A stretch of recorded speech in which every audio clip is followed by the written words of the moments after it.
বুন্দেসলিগায় অবশেষে champion Harry কেনেই। অপেক্ষা ফুরালো Harry কেনের সময়ের অন্যতম সেরা স্ট্রাইকারের। চ্যাম্পিয়ন হওয়ার স্বাদ পেলেন পেশাদার ক্যারিয়ার শুরুর ১৫ বছর পর প্রথমবারের মতো চ্যাম্পিয়ন হলো তার দল। আজ ফ্লাইবুক বায়ার লেভারকুসেনকে রুখে দেওয়াতে নিশ্চিত হয়েছে কেনের দল বায়ার্ন মিউনিখই চ্যাম্পিয়নস বুন্দেসলিগায়।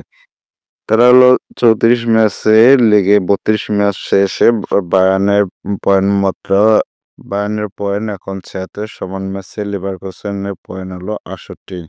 কেইনের শিরোপা শোভে মারতে পারতেন গতকালে, কিন্তু শেষ মুহূর্তে গোল খেয়ে লাইপজিগের সঙ্গে ড্র করে সেই সুযোগ হারায় তারা।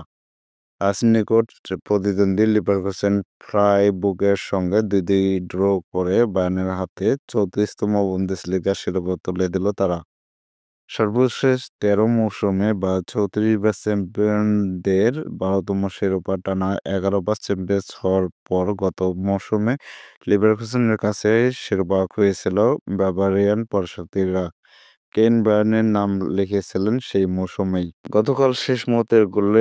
উম গোল গতকাল শেষ মুহূর্তের গোল খেয়ে ম্যাচ ড্র করে শিরোপা নিশ্চিত করার সুযোগ হারানোর পর বায়ার্ন তারকা টমাস মুলার ইনস্টাগ্রামে লিখেছিলেন, পরের সপ্তাহে হ্যারি।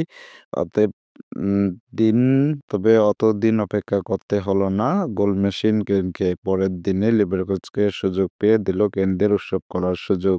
২০২৩ এবং ২৪ মৌসুমে বায়ার্ন জিততে পারেনি একটি শিরোপাও। কেইন তার দুর্ভাগ্য বায়ার্নে রয়ে বায়ার্নে বয়ে নিয়ে গেলেন কিনা এ নিয়ে কথা কম হয়নি সেই সময়। অবশেষে সেই কুপা কাটল কেইনের। ইংলিশ ক্লাব টটেনহাম থেকে বায়ার্নে আসার দ্বিতীয় মৌসুম জিতলেন পেশাদার ক্যারিয়ারের প্রথম শিরোপা।